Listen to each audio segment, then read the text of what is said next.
The BFG Chapter 22, The Capture, continued. "I is flesh bunkled," roared the flesh lump eater. "I is split wiggled," yelled the child chewer. "I is swog swalloped," yelled the bone cruncher. "I is goose gruggled," howled the man hugger. "I is gung swiped," yelled the meat dripper. "I is flunk grungled," yelled the maid smasher. "I is slob groggled," squawked the gizzard gulper. "I is crod squinkled," yowled the blood bottler. "I is bop muggered," screeched the butcher boy. The 9 giant carrying helicopters each chose a separate giant and hovered directly over them.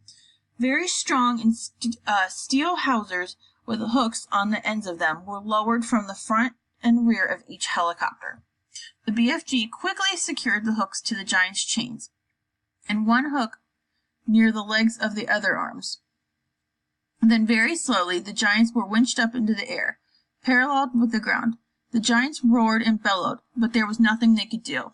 The BFG with Sophie once more was resting comfortably in his ear, set off on a gallop for England. The helicopters were all banked around and followed him. It was an amazing spectacle, those 9 helicopters winging through the sky, each with a trussed-up 50-foot-long giant slug underneath it. The giants themselves must have found it an interesting experience. They never stopped bellowing, but their howls were drowned by the noises of the engines. When it began to get dark, the helicopters switched on powerful searchlights and trained them on the galloping giant so to keep him in sight. They flew right through the night and arrived in England just as dawn was breaking.